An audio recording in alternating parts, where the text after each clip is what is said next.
welcome back to WS Cube Tech. So guys, in our previous session we learned about equi-join. Equi-join is a kind of a join that gives us the common data over here from both the tables. If we have two tables or multiple tables, with the help of equi-join we can get the data. Same thing we can do with the inner join, but in equi-join we have a different syntax.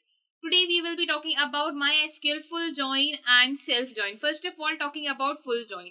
So as the word itself is saying, full join will allow us to get all the data. That means not talking about the left table, not talking about the right table, not talking about the common, but talking about all of them all together. So the every data in left table, every data in right table, that means all the common and uncommon data, we will be getting it with the help of our full join. So let's have a look on how full join works over here. Before that, if you want to become a successful data analyst and if you want to learn from our experts live, then you can call on the given number or you can fill the form that is provided in our description.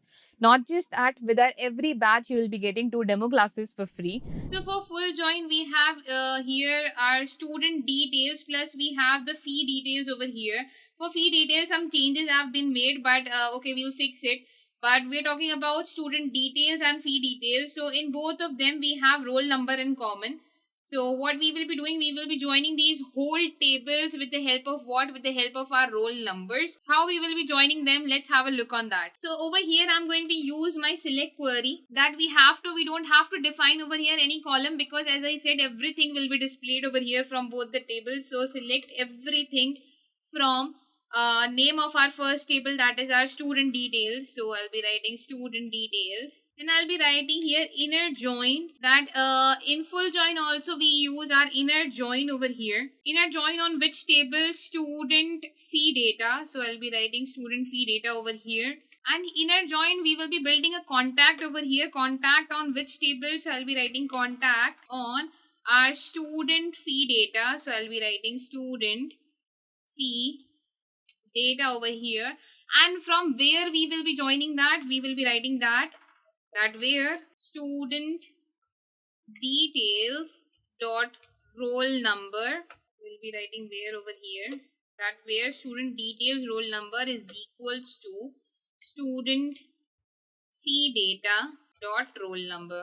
Let's run and see what output we will get over here. So we'll, after selecting everything from student details, we will be putting our inner join over here. After inner join, what we will be doing, we will be writing that with which table we have to join to. So we have to join it with student fee data, and I'll be writing this inner join over here. And from where we have to join it, we have to mention that where. And from where we have to join it, that we have to mention over here, where our student details dot roll number is equal to student fee data dot roll number. So what basically I have written, that select everything from student details and inner join student fee data. Where do we have to join it?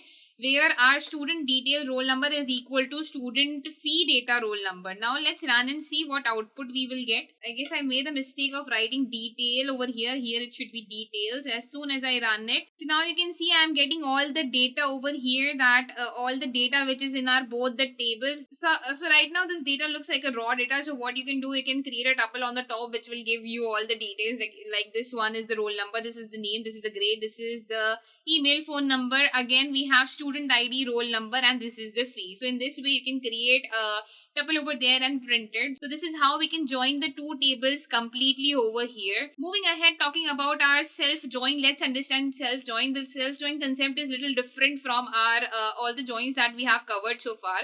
So let's understand it with the help of an example. So I have created a table over here that has student ID, that in which there is a team of volleyball which has five students on both the sides, and their positions are written over here, that who is standing on which position in the volleyball in team A, and who is standing on which position in team B.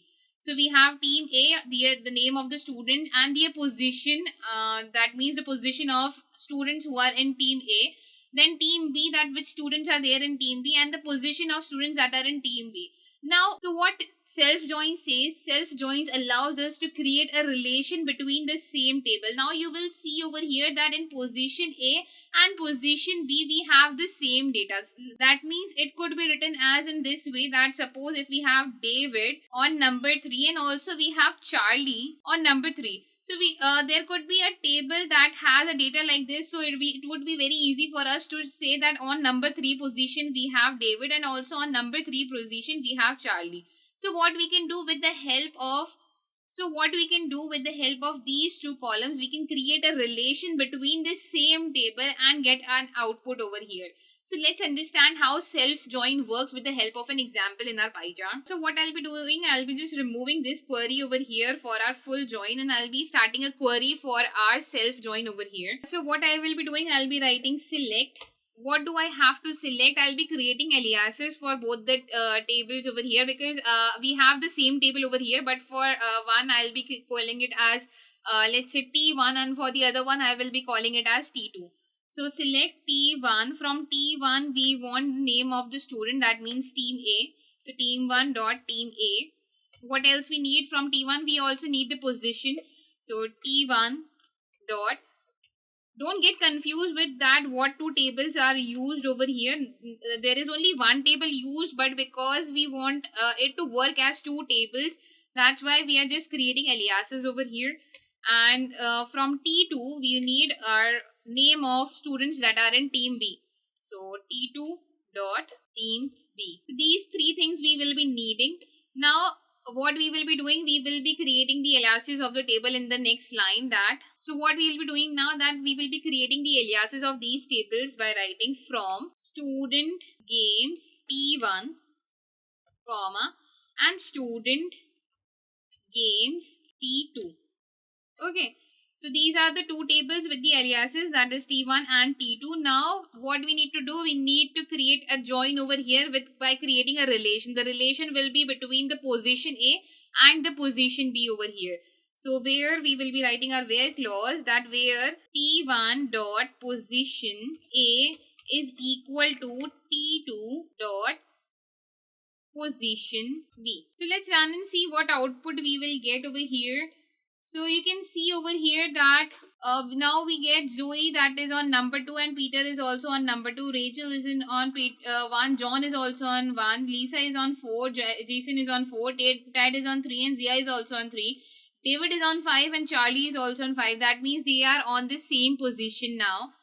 And this is how we can obtain it. So that means what has happened over here, that team A and team B is here and their positions, their common positions have been written down in between. So this is what our self-join is. So I hope guys that you have no doubts in full join and self-join. Full join gives us all the columns which is in our table A and table B. That means if we have two tables, then full join will give us all the data by creating a relation in between them. And self-join will create a relation between itself and give us a data by creating two tables inside itself. That means it imaginarily created two tables inside one table and gives a data by creating a relation between its own fields which are there. So I hope you guys have no doubts and no questions. In our next session, we will be talking about the between operator in MySQL. So stay connected guys, and I'll see you in the next session. Thank you.